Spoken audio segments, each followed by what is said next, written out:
Baik, Assalamualaikum warahmatullahi wabarakatuh.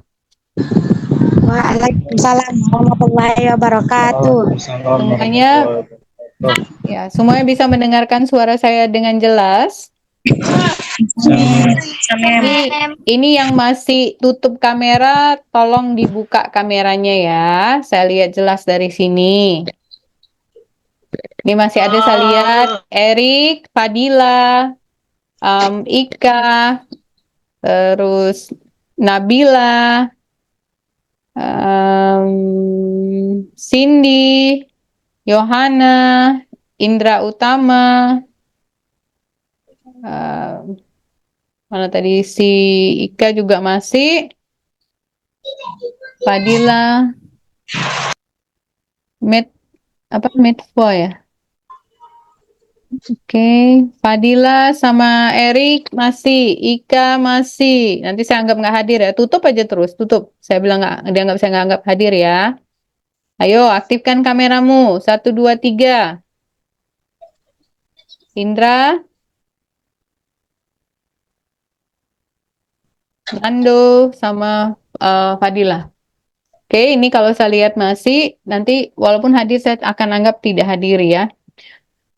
Baik, hari ini kita akan lanjut untuk pembahasan kita mengenai penalaran. Ya, semua bisa melihat slide yang saya bagikan?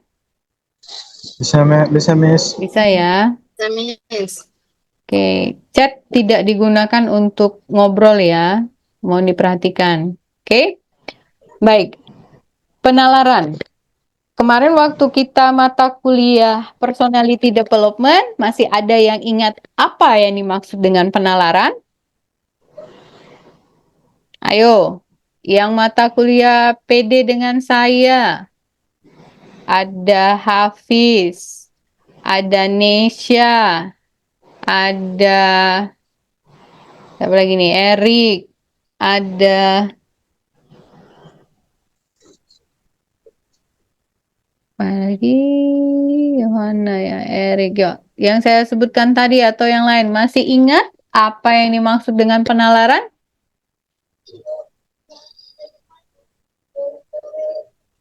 Halo? Kegiatan atau proses berpikir, Bu. Kegiatan atau proses berpikir. Yang lain? Hanifah? Apa penalaran Hanifah?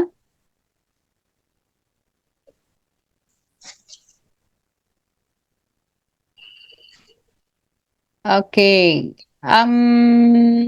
Erik, apa yang dimaksud dengan penalaran? Apakah sama dengan yang dikatakan Hafiz?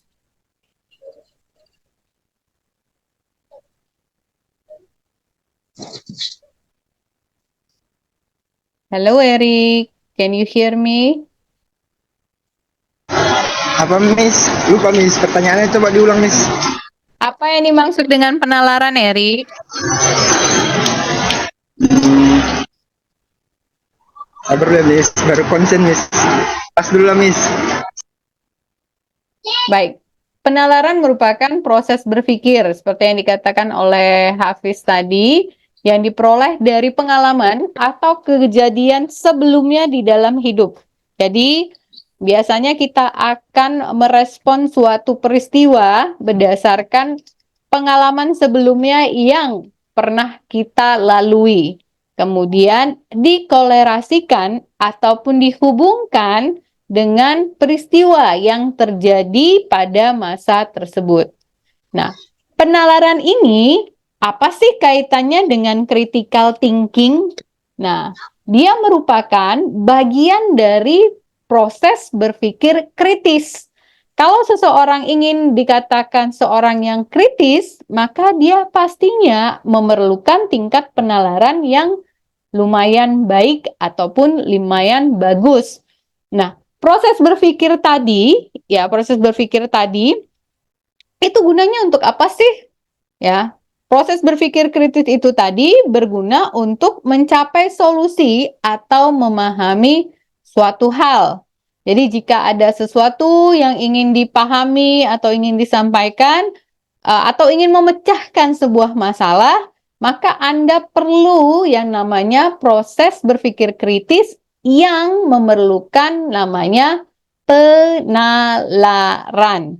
Ya, jadi kayak tadi ketika saya tanya banyak yang nggak inget ya. Kenapa? Karena tidak dimasukkan ke dalam rekaman di dalam apa?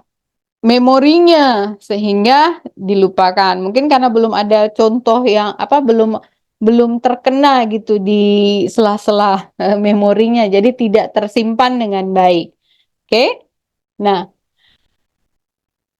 terkait tadi penalaran, ini saya akan memberikan satu atau dua ya contoh kalimat atau contoh cerita yang mungkin Anda bisa kolerasikan apakah ini termasuk penalaran atau tidak.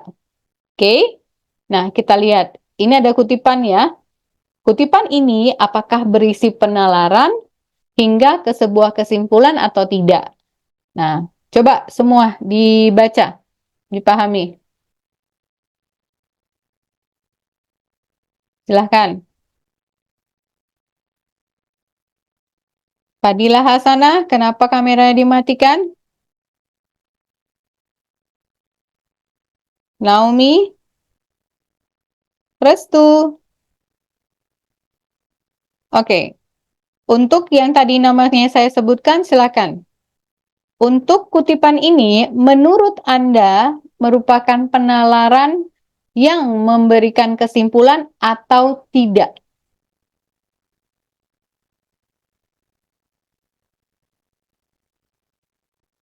Naomi, Fadila Hasanah Siregar, Restu. Silakan Restu.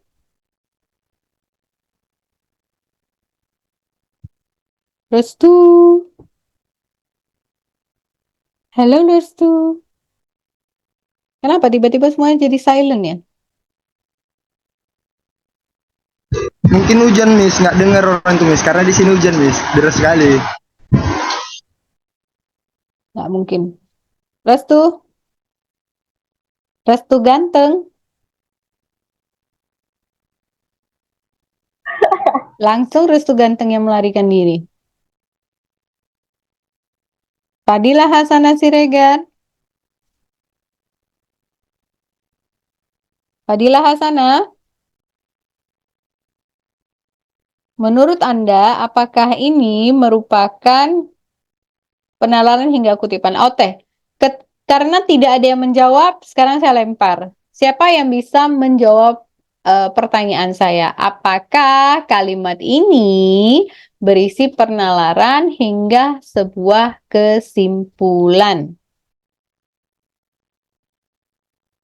Ada yang bisa jawab?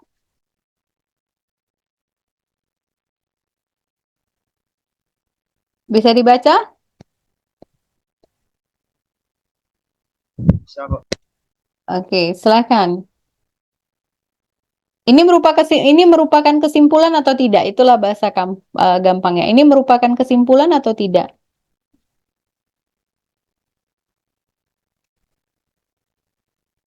Kesimpulan, Miss. Kesimpulan. Oke, menurut Diki ini merupakan kesimpulan. Siapa lagi? Kesimpulan, Asnisa. Ma'am. Oke. Anissa, kamu mengatakan ini sebuah kesimpulan. Apa alasan kamu mengatakan ini sebuah kesimpulan?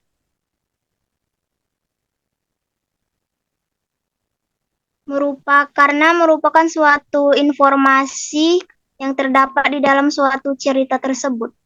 Apakah kesimpulan berupa sebuah informasi? Ayo, yang lalu kan kita ada bahas sedikit mengenai argumen ya. Apakah ini termasuk kategorinya? Ataukah ini hanya sebuah cerita? Kesimpulan itu apa? Kesimpulan didapatkan dari alasan-alasan, ya kan? Premis-premis. Ingat kemarin? Minggu lalu? Premis-premis, alasan-alasan membentuk sebuah kesimpulan. Jika ini dikatakan sebuah kesimpulan, apa kesimpulan yang bisa kamu berikan terkait kutipan ini?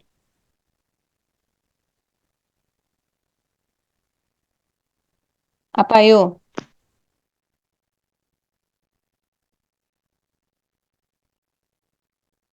Anissa?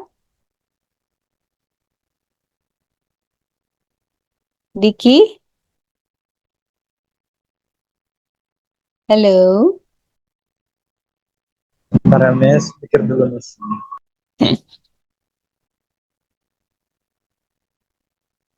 Kalau perlu memikir, artinya di kalimat ini belum bisa diambil sebuah kesimpulan. Kalau di dalam kalimat yang sudah ada kesimpulannya, maka dengan membaca saja di salah satu kalimatnya sudah ada bentuk kesimpulan yang dihasilkan. Sehingga kalau dari kalimat ini, dari cerita yang saya kutip ini, lalu siapa tuh yang nggak puasa? Ketahuan banget. Ya, oke, kalau dalam cerita ini, maka dapat dikatakan bahwa ini bukan merupakan kesimpulan. Karena apa? Dia cuma bercerita. Apa kesimpulannya? Kan tidak ada. Dikatakan di sini si James keluar dari bea cukai. Intan berlian dan arloji mahal berjatuhan dari tasnya saat ia berlari. Tak kala ia mencapai pangkalan taksi, para pelanggan sementara duduk dalam setiap taksi yang sedang parkir.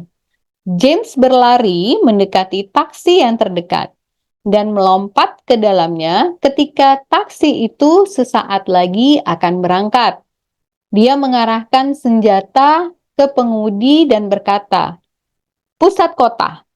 Taksi itu bergerak menuju jalan raya. Tidak ada menceritakan kesimpulan di sini, hanya bercerita. Maka kutipan ini dikatakan sebagai sebuah deskripsi saja yang tidak membentuk sebuah kesimpulan. Penalarannya di mana? Kan nggak ada. Dia hanya bercerita si James keluar dari bea cukai. Ya, dengan intan berlian dan arloji mahal berjatuhan artinya apa? Dia terburu-buru kan? Ya Miss. Terburu-buru. Nah, kalau kita gunakan penalaran dulu dari bahasa ini, ya kan terburu-buru. Kemudian langsung masuk taksi, menodongkan pistol, kemudian langsung berkata pusat kota. Artinya siapakah James kalau kita gunakan penalaran kita untuk kalimat ini? Perampok. Pencuri. Perampok. Di mana Anda bisa katakan dia seorang perampok? Karena menodongkan senjata. Karena menodongkan senjata. Apakah setiap perampok selalu menodongkan senjata? Tidak. Nah, tidak. Jadi seorang perampok itu apa? Oke, dia tidak menodongkan senjata, tapi perilaku apa yang ditampilkan dari si James sehingga Anda mengatakan dia seorang perampok? Terburu-buru keluar dari bea cukai. Terburu-buru keluar dari bea cukai. Kemudian coba berikan fakta-faktanya. Satu, terburu-buru keluar. Kemudian membawa intan berlian dan arloji Cinta berlian dan arlojinya jadi berjatuhan. intan berlian arloji berjatuhan tadi udah saya katakan berburu. Terus apa lagi? Ya, arloji mahal yang dibawanya. Ya, terus apa lagi? di Tapi kalau dia perampok nggak mungkin tujuannya ke pusat kota sih. Kalau perampok tidak mungkin tujuannya ke pusat kota. Kenapa? Karena kan di pusat kota banyak polisi, Miss. Banyak polisi, Mem. Pusat kota banyak polisi. Jadi siapa si James ini kalau disimpulkan Diki? Ini kan dia keluar dari bea cukai. Bea cukai itu kan semacam tempat kayak kalau bisa dibilang kayak tempat-tempat barang-barang ilegal yang ditahan lah. Kemungkinan sih dia termasuk penjual barang ilegal sih. Penjual Yang barang melarikan ilegal diri. yang melarikan diri. Itu Karena yang intan disimpulkan. Hah? Karena intan berlian? Karena kan intan berlian dan arloji bisa aja barang ilegal.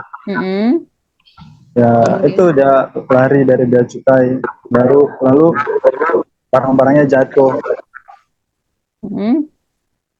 Oke, Kalau menurut saya ya, Miss. itu kesimpulan dari Diki, dikarenakan bisa saja dia lari dari bea cukai karena dia bawa barang-barang mahal. Ya, kalau yang lain asumsinya apa?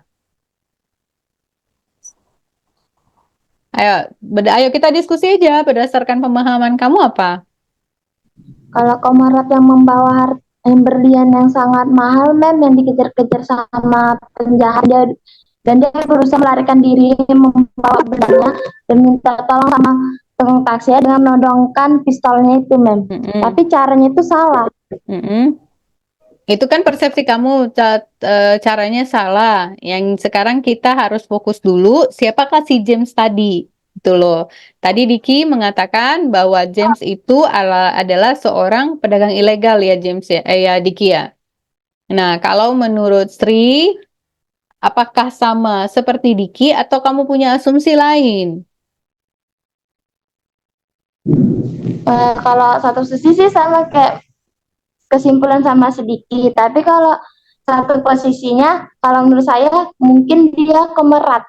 Kemeratnya apa sih, bawa harta gitu, men. Kayak bawa berlian mahal gitu. Yang harus dijaga-jaganya sangat kayak berharga gitu, yang harus dia bawa ke kota gitu, men. Oke, jadi siapakah dia? Pedagang?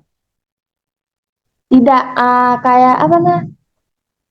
Pejabat-pejabat yang apa sih? Nggak tahu ya.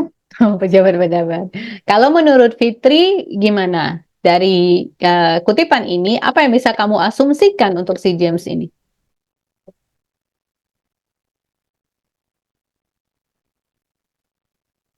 Nggak kedengeran. Nggak jauh beda sih Miss, dari yang dijelaskan sama Diki.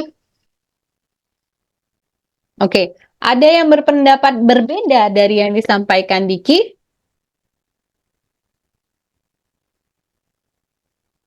Oke, mari kita bahas. James keluar dari bea cukai. Intan berlian dan arloji mahal berjatuhan dari tasnya saat ia berlari.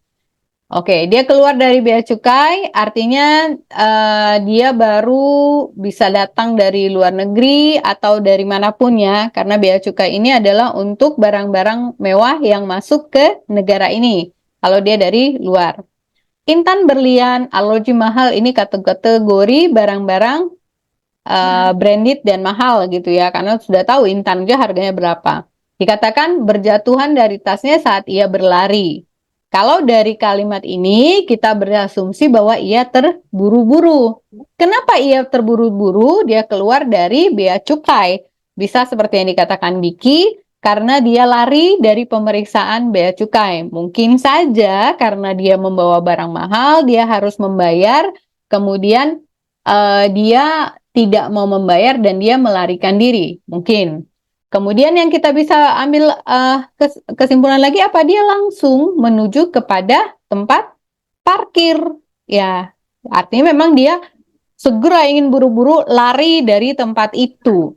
Nah, ketika dia masuk ke tempat ke taksi, dia tidak dengan biasa bilang, "Pak, ke pusat kota ya?" Tidak. Dia menodongkan senjata. Dengan dia menodongkan senjata, maka kita dapat katakan bahwa si James ini kemungkinan melakukan kesalahan ya yang akan ditangkap oleh bea cukai dan ingin melarikan diri. Ya, seperti itu. Siapakah dia penjahat? Ya belum tentu. Bisa saja tadi dia sekedar tapi dengan dia punya senjata itu satu asumsi adalah dia bukan orang biasa gitu ya. Ya dengan dia bawa barang-barang itu. Ya kenapa dia ke pusat kota? Ya bisa saja dia menuju ke pusat kota. Artinya dia bukan penjahat kelas apa sih yang sudah berpengalaman, bisa jadi. Ya, karena kalau yang sudah berpengalaman nggak mungkin lah dia ke pusat kota. Ke pusat kota bisa saja dia mau pulang ke rumahnya langsung melarikan diri, bisa ya. Jadi bisa saja si James ini dapat diasumsikan adalah seorang customer ataupun penumpang yang melarikan diri dari bea cukai. Hanya itu saja yang bisa kita simpulkan dari kalimat. Tapi dari kalimat yang dimunculkan di sini, dari yang kita baca, itu kan kita begitu membaca kita langsung harus berpikir ya, mengkolerasikan, menghubungkan, tidak bisa kita langsung ambil kesimpulan. Maka dapat dikatakan bahwa kalimat ini bukanlah sebuah kalimat yang memiliki kesimpulan. Jadi ketika kita mau ngambil kesimpulannya nggak langsung ada di dalam kalimat ini kan. Anda harus menganalisa lagi dan berpikir lagi. Maka kalimat ini tidak berujung kepada kesimpulan. Dia hanya berupa, penalaran, dia kasih bukti-buktinya.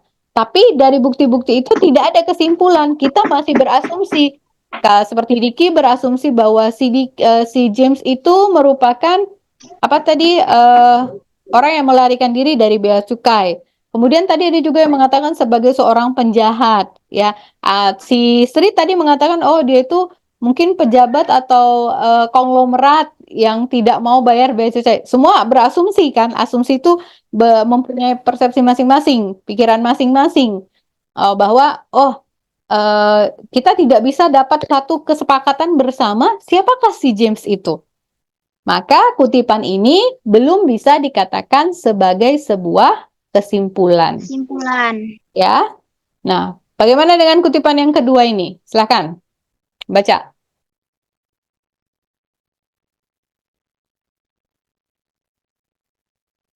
Sudah ada yang berani berpendapat? Ini pertanyaannya kayak tadi juga kesimpulan atau enggak? Sama di atas tuh ya, itu kesimpulan. Jadi kutipan ini berisikan sebuah penalaran hingga ke sebuah kesimpulan. Apakah di kutipan ini sudah terdapat kesimpulannya atau belum gitu? Kalau yang di atas tadi kan berupa deskripsi ataupun cerita, ya kan? Hanya menjabarkan, maka dia tidak berupa kesimpulan. Nah, kalau yang pernyataan kutipan yang nomor 2, menurut Anda itu apakah merupakan berisi sebuah kesimpulan atau tidak? Ayo, siapa yang bisa coba acungkan tangannya, emotikonnya? Agak susah dipahami sih, Miss. Oke. Ada yang bisa? Ada yang bisa atau tidak? Ayo, mana suaranya? Dias? Halo, Dias. Mana Restu ganteng tadi? Restu hilang. Apa Dias? Suaranya tidak terdengar? Kalau menurut saya, Mem, ini kesimpulan, Mem. Oke, kalau menurut kamu ini kesimpulan, bisa kamu jelaskan kepada kami? Apa kesimpulannya? Tadi mana, Mem? Di sini penelitian terbaru yang menyatakan pemahaman kita tentang bagaimana awan berinteraksi dengan sinar matahari mungkin salah. Pengukuran terbaru menyatakan awan menyerap energi 4 kali lebih banyak dari yang dipikirkan sebelumnya. Karena model-model yang sudah ada tentang bagaimana iklim berjalan pada pengukuran lama. Nah, pengukuran lama itu udah nggak efektif mungkin, Mem. Jadi di sini dijelaskan bahwasannya pengukuran terbaru ini lebih efektif dan bakal dipakai juga dalam usaha mengukur pemanasan global. Maka jika model-model iklim sudah tidak akurat, mungkin penelitian terbaru yang bakal dipakai, Mem.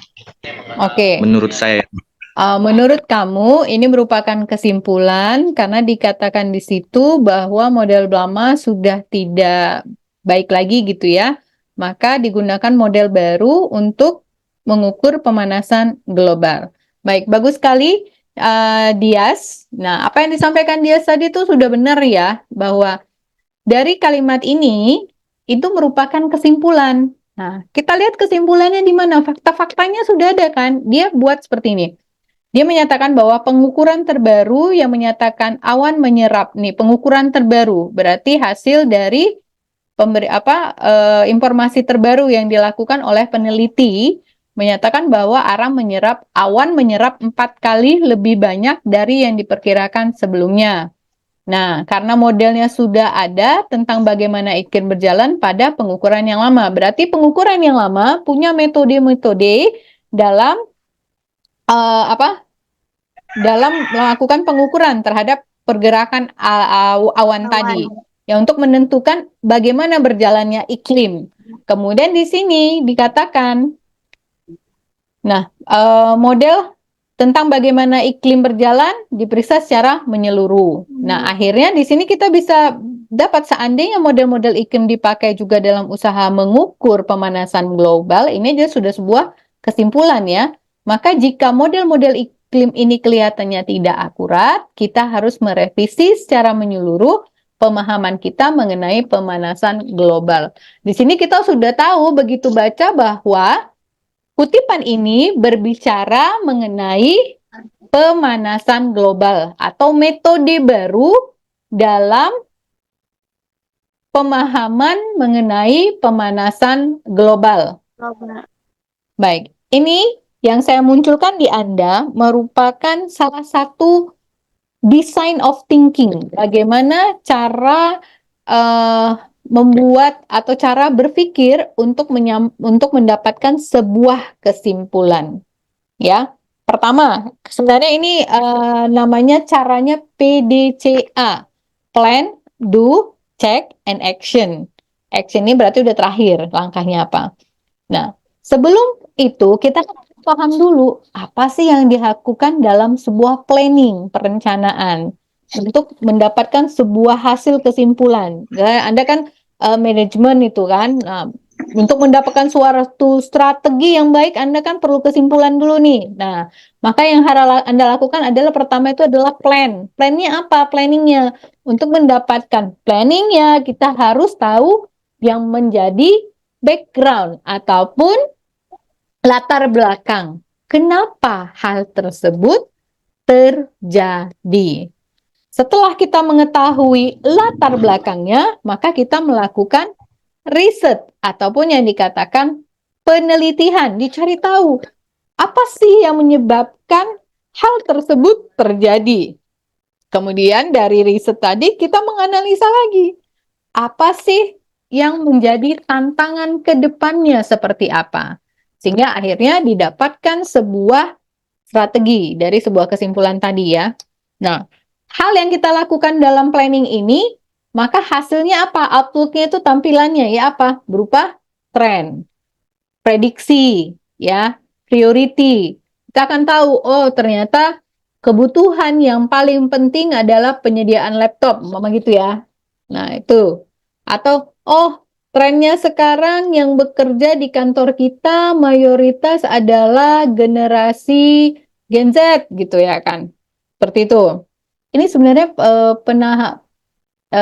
pemahaman biasa, tapi memang perlu pemahaman yang dalam dari kita. Ini bisa kita tarik dalam kehidupan kita ketika kita punya masalah. Ataupun bisa juga kita tarik ketika kamu bekerja di dalam perusahaan dan ingin menyelesaikan permasalahan tersebut. Ya, jangan hanya ada bahasa Inggris yang menyebabkan menjadi terhambat akan hal tersebut. Ya, oke? Sudah dapat sedikit-dikit bahas pemahamannya atau masih ngeblank juga? Udah dapat dikit. Dapat dikit, ya. Dapat 5% juga udah cukup bagus kok. Dikit aja, nggak usah banyak, Mem. Ya, nanti banyak-banyak Nando bingung ya kan? Oke? Miss, Ya. itu kuisnya mau dikerjakan sekarang? Iya, nanti bentar lah. Selesaikan dulu lah kita ini. Sabar ya. Oke? Oke, Miss. Ingin cepat-cepat banyak kuis dah, Miss. Oke. Sampai di sini ada yang ingin ditanyakan? Udah muncul kuisnya? Udah ya. Sudah, Miss. Oke, kalau sudah muncul, baik. Silahkan Anda mengerjakan yang namanya kuisnya, ya. Terima kasih atas kehadirannya. Saya tutup dengan wassalamualaikum warahmatullahi wabarakatuh.